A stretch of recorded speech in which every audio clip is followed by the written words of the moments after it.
Good morning, friends, and welcome to the pre-market view. We have a very strong global backdrop to start with, and US markets were up about 0.75% on the back of good economic data points on the consumer confidence and the home sales front. Also, we had a statement coming out from one of the Fed members that the recent statement by the Fed chairman Ben Bernanke on the economic stimulus is misinterpreted by the market, and Fed could actually continue with the economic stimulus as long as the job market warrants it. Also, European markets were up about 0.5 to almost about 1.75%, and we had some positive job data coming out of Germany. And when we look at the Asian markets today morning, Japan is up about 2.5%. Most of the other markets are up anywhere from 0.5 to almost about 2.5%. Importantly, gold has actually come down to the lowest level of last 3 years, below $1,200 in the international markets. There is some stability in the rest of the asset classes, including dollar euro, which is quoting at about 1.3. Yen has corrected to almost about 98 against the dollar. And talking about flows, friends, FIs were net sellers in the cash market to the tune of almost about 1,043 crore, and the domestic institutions were buyers to the tune of about 348 odd crore. We saw some pullback in our own markets in the last 2 hours of trade, and looking at the SGX today, we are going to have a start of almost about 85 to 90 points on the upside, which is definitely a big positive, mainly because of the better global markets and the important policy decision by the CCEA on the gas pricing front. We'll talk about that a little later. In the meantime, let me invite Sadhana to take us through important F&O cues, data and strategies that we can have in the F&O markets.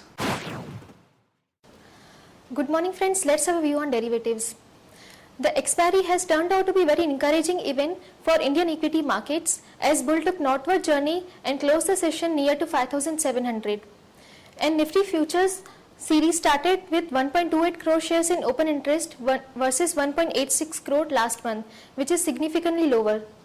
And talk about rollovers activity, the rollover in Nifty futures as well as market-wide rollover is very lower compared to last 3 and 6 months average. And on the options front, if you see 5,500 as well as 5,400 put option has seen a highest number of shares, and 5,800 and 5,700 call option has seen a highest number of shares. And our monthly straddle break-even point is 5482 on lower side and 5918 on higher side. Overall, our bias for the market is positive, and if Nifty closes above 5750, which is our weekly wave point, the momentum can continue. And from intraday perspective, one can go long on DLF with a stop loss of 174.60. Thank you. Here are the important news and events that we are tracking today. First of all, an important decision has been taken by CCEA in a meeting yesterday, wherein the gas price has been hiked to almost about 8.4 MMBTU as against the market expectations of about 6.77 MMBTU, and this is going to be effective from 1st of April 2014, and this is considered to be a game changer for the oil and gas sector overall and also in terms of the market sentiment.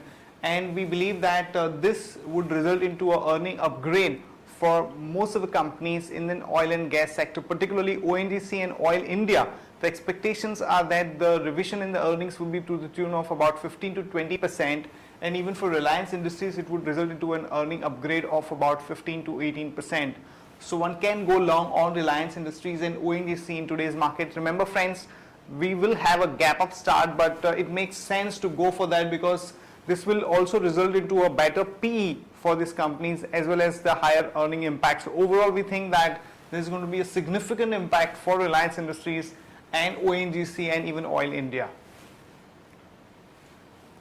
At the same time, friends, the gas price hike would be negative for a company like GAIL, for which gas is a raw material or an input, and they are not having any export related pricing for their products. So one can short GAIL India with a stop loss of 305 and a target of about 290 to about 283. In another important news, the cabinet has declared the proposed 7.64% stake sale for National Fertilizer, which would fetch them close to about 125 crore.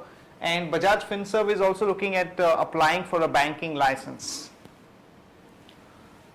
RBI has tightened the private placement norms for NBFCs, and wherein they have said that the minimum number of investors should be 49, and the minimum amount per investor that they can raise is about 25 lakhs. This is viewed negatively for the NBFCs, and particularly by the gold loan companies which are dependent upon this way of raising funds.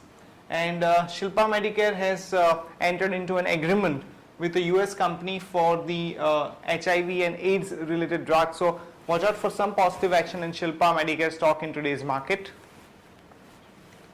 Sun Pharma, some positive news as Merck Sharp and Dome and Sun Pharma have entered into an agreement for a marketing tie-up for a diabetes drug.